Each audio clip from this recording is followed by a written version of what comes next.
Margaret awoke, startled, a cold sweat clinging to her. She gathered her thoughts.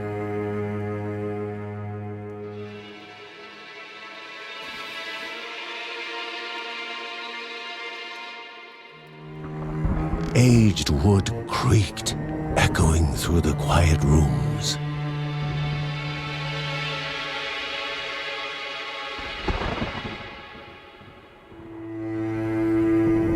Near the house stood a shrine to Rhea Dana, goddess and daughter of the land, of Rhea and a being of comfort.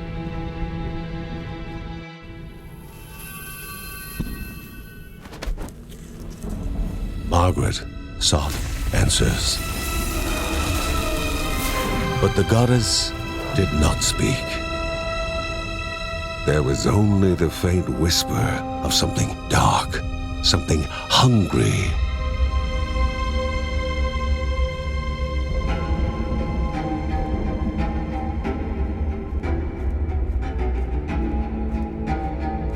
The old seer's bones felt the weight of their age as she climbed.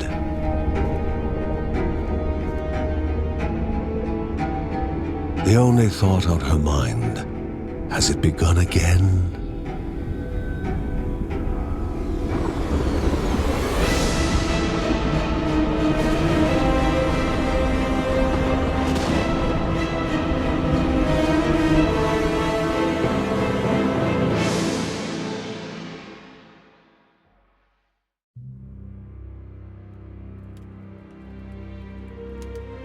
John's mission would be a simple one.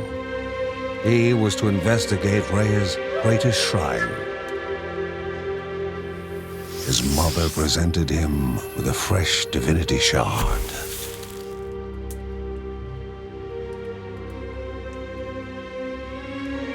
From his brother came a newly sharpened sword.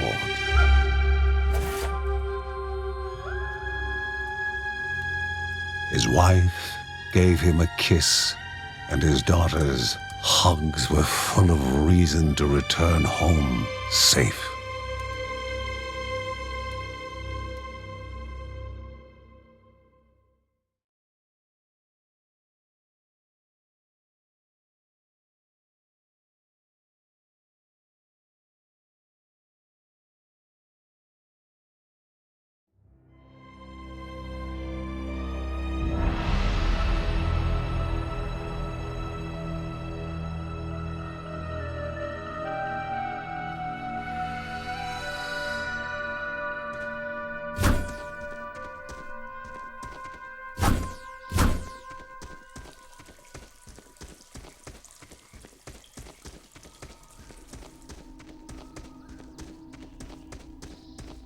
Rhea, a land long forgotten, a place of unimaginable beauty.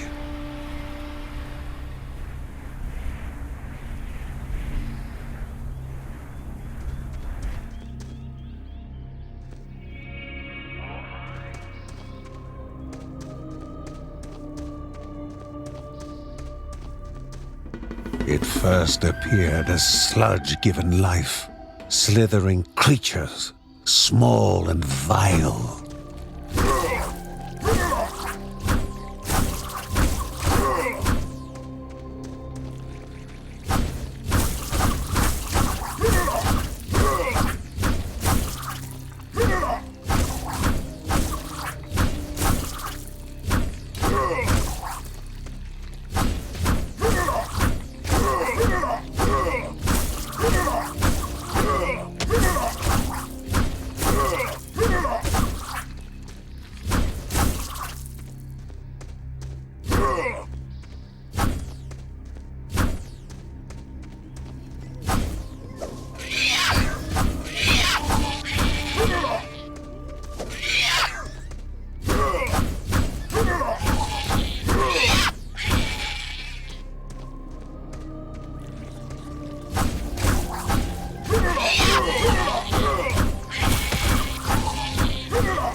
A wall, impeding further progress. A battle was certain.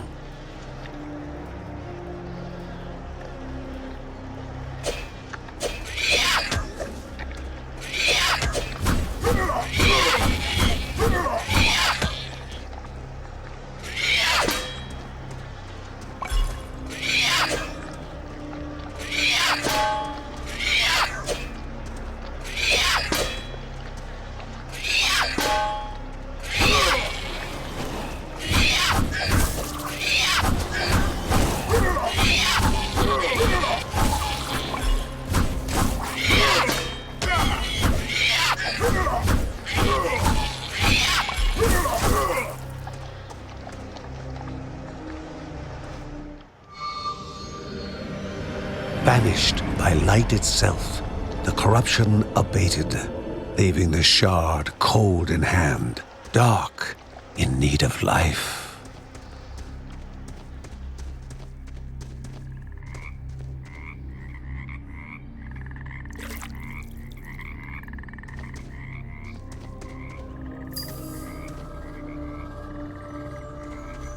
The shard grew warm, humming softly from the harnessed energy.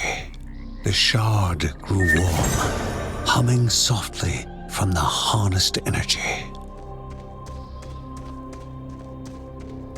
Before him was now one more dangerous than those that came before.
Goblins, a familiar threat, albeit farther out than usual.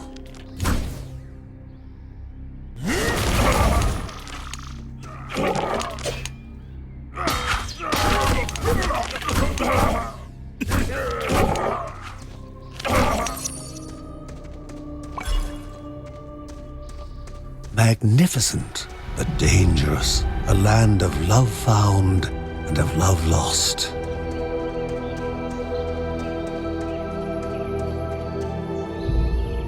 Before him was sacred ground, left untouched in days gone by.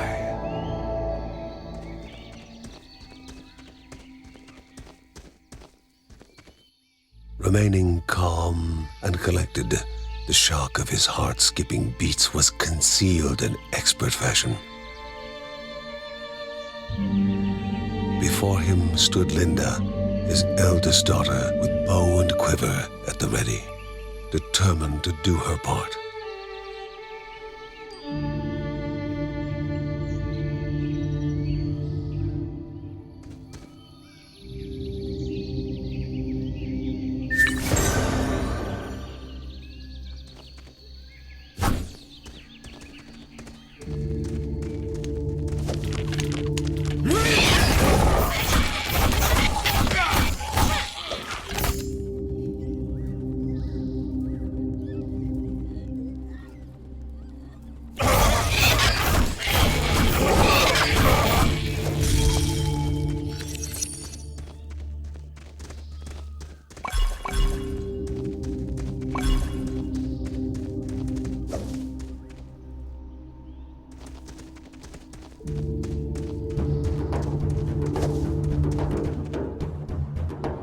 Before the Guardians were not beasts feeding, but monsters consuming, destroying others. They corrupted and distorted, creating even more hungry husks.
Both father and daughter gathered their thoughts, their hearts heavier than before. How would they explain what they had witnessed?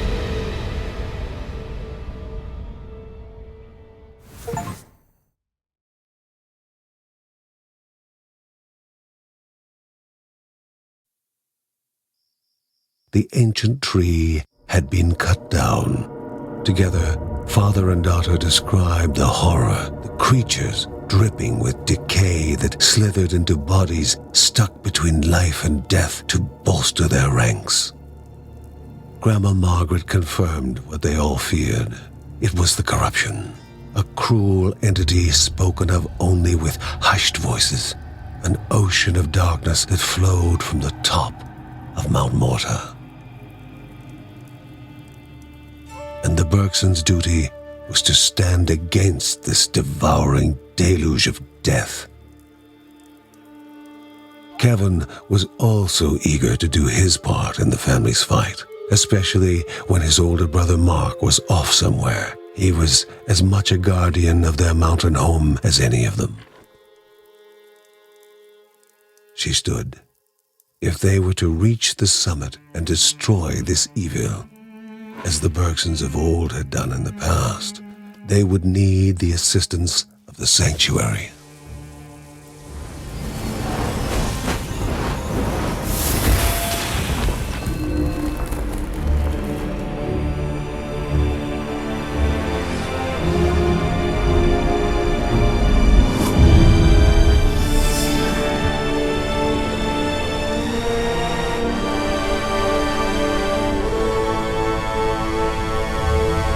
Given to the Bergsons by Rhea herself, the sanctuary was a gateway to the mysterious lands around the mountain.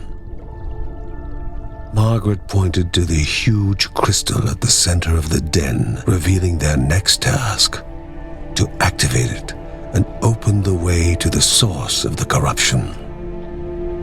And once Rhea's 3 spirits are gathered on the grounds, the only gate to the top of Mount Morta will open in this chamber. By himself, or with the assistance of those who loved him, John needed to gather the 3 spirits from their lands.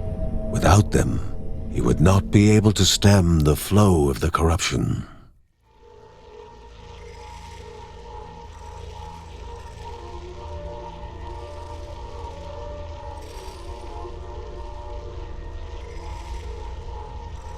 Halls of Anaiadaya must be here, or she needs to be found.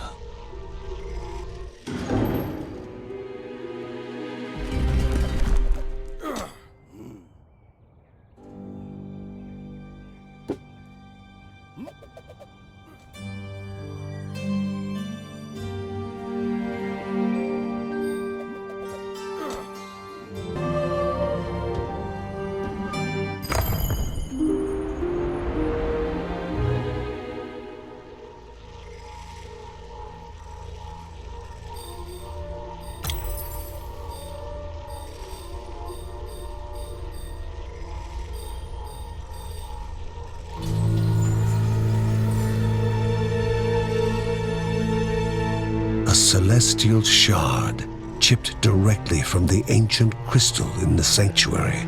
It would be the Bergsons' lifeline, a tether to pull them back home before death's fateful whisper.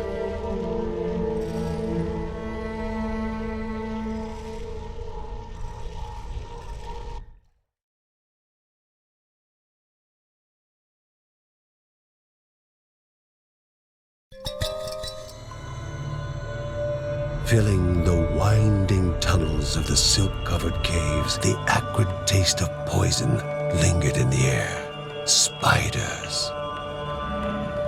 Linda told herself it was only target practice. As she readied her bow, they must find the spirit deep within the caves.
Bergson began to slip away, wondering if this was death.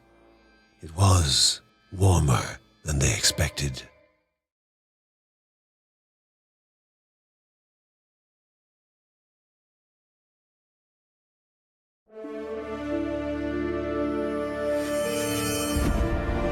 They gasped for air as the celestial shard brought them back, a sensation no hero could become accustomed to.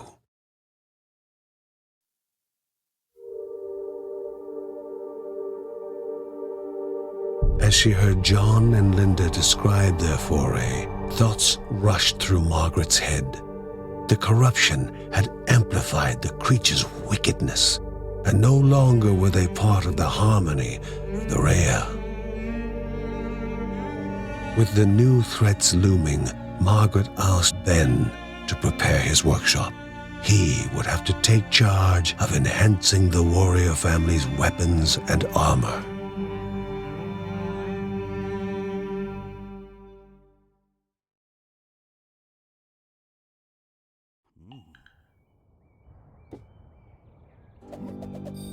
Uncle Ben reached out to the familiar warmth of the forge. If they were to reach the top of Mount Morta, their equipment would need to be of the highest quality.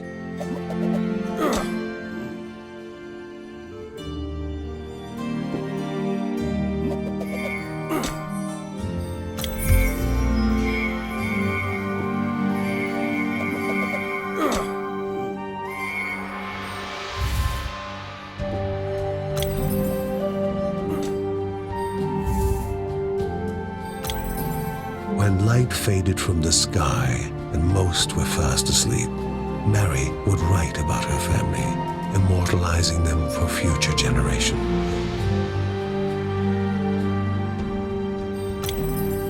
She knew where it was coming from.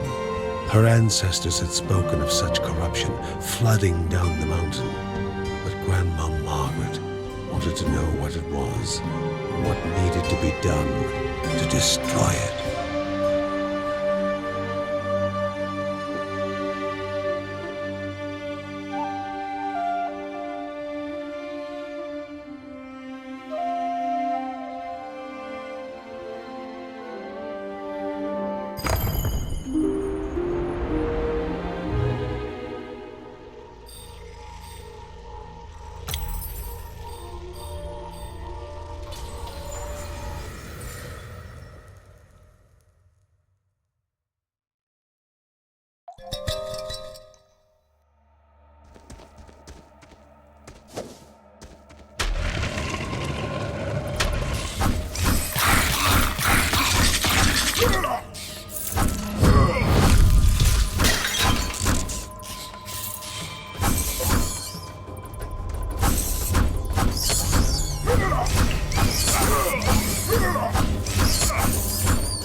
Pilgrims, once lost in cavern mazes, are now trapped.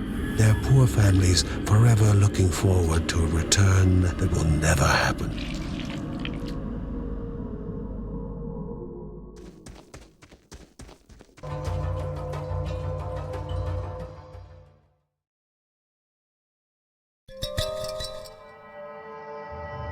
The halls of Anea, so mesmerizing in their magnificence, were to be found at the end of a long road.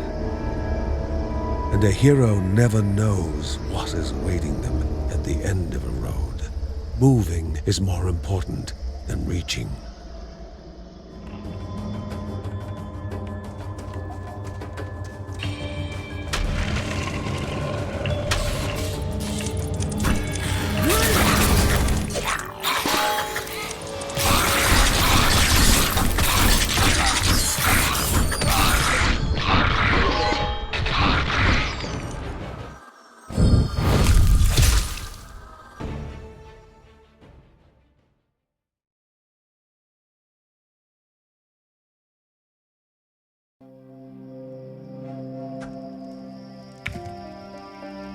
Kevin's need to help all began when his elder brother Mark left the house. His brother was strong, making any near him feel safe. But he left Kevin.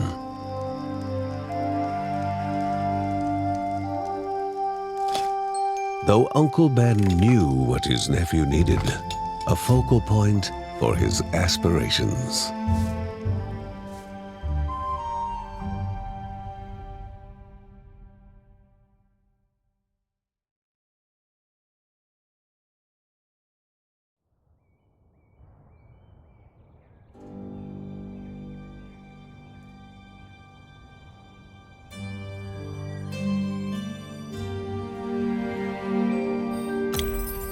Uncle Ben pondered over a map he received from a refugee. The Silk Caverns were a twisted maze of dead ends and venomous nests. But somewhere along the right path, Anea, spirit of the Caldipo Caves, rested.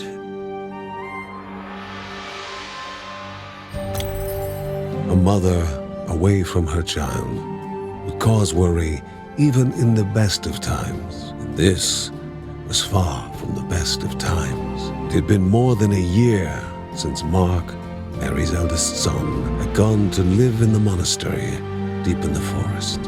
The same forest was now the source of such worrying news.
Energy flowed around the room. Before the hero, an object of the divine.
8 eyes studied the one so willing to walk into their own tomb.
Howled in anguish as death slowly beckoned to bestow its peace.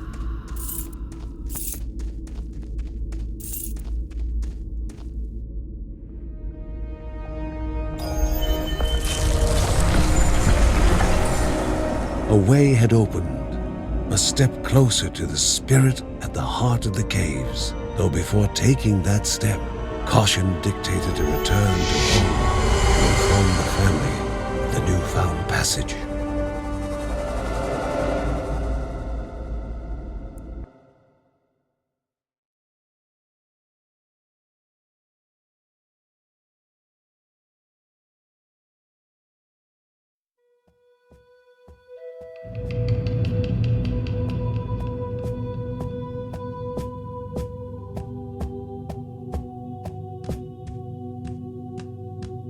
Worried for the missing boy, Ben thought that maybe he should have hidden the daggers better.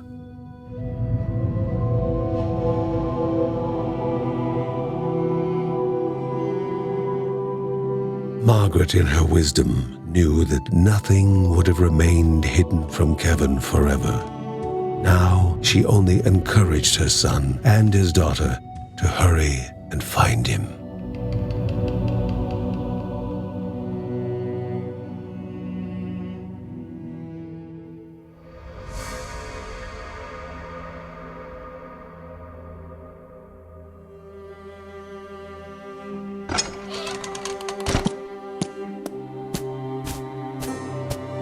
Kevin returned from his saga with barely a scratch, yet he found no appreciation from his family, especially his father. Despite having Linda on his side, his father was still mad at him for endangering himself and worrying them all, including his pregnant mother. His favorite line, asking how he could be so inconsiderate. He wondered whether Uncle Ben would understand his bravery and initiative better. With his heroic act unrecognized, the young boy waited, frustrated, expecting more punishment. What Kevin had not expected was his parents' reaction. Heartened by his courage, his father was going to teach him the ways of battle, and his mother was far from the frail and always worried housewife she had seemed. A Berkson through and through, she gave him her blessing and asked only that he temper his courage with caution.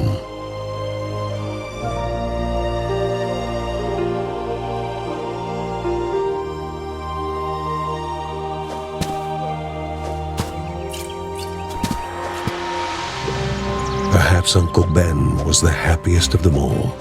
Not only had his nephew held his own in combat, but had done so with the weapons he had made for him. Kevin only wished his older brother Mark was there to witness his rise to the family calling.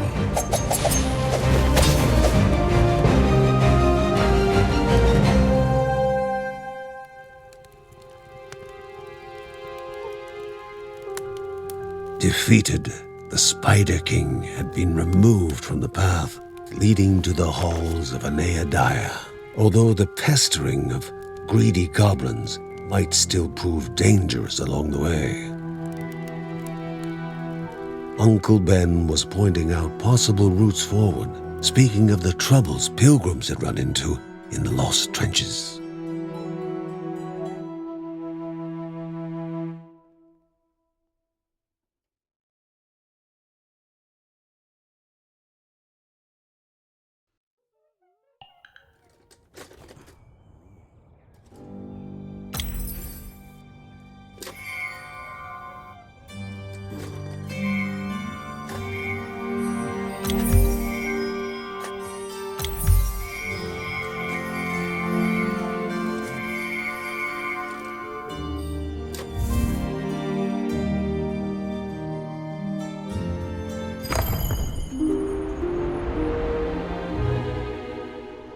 Drowned in the blood-soaked muck of these trenches were the path to the halls of Anaadiah.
The further their quest proceeded, the more dangers there were to face. Even the dead had no claim to peace anymore.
How can this be?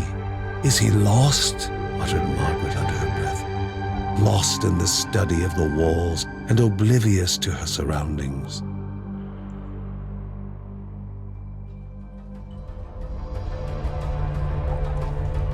She always had time for her children, but it was best to leave Grandma to her pursuits now.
strange thing could have dragged Grandmother this far? The will of Rhea will flow in those still obelisks to aid the Guardians.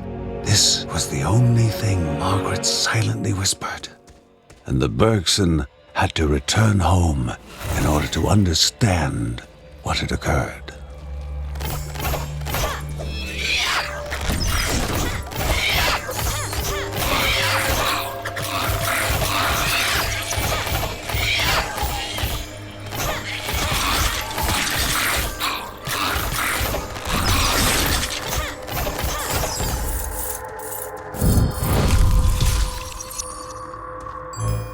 In front of the hero, an object of divine energy.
Wherever there was a secret, knowledge was to be gained in reward.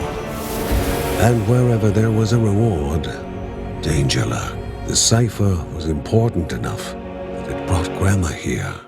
"Here's to being lucky," Grandma exclaimed with her unique sense of humor.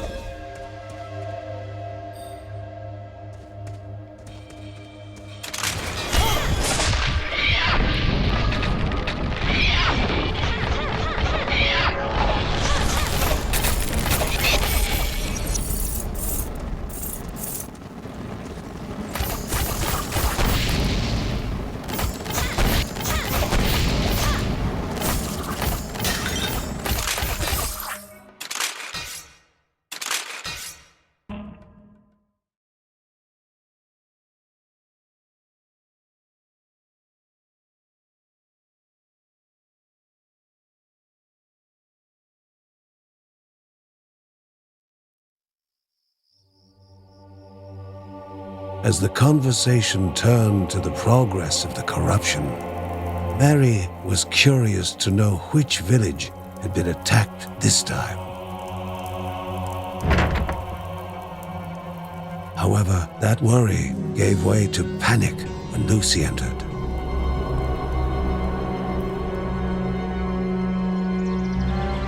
Poor beasts, all slaughtered. Maybe something had infected them. The corruption was on their doorstep now.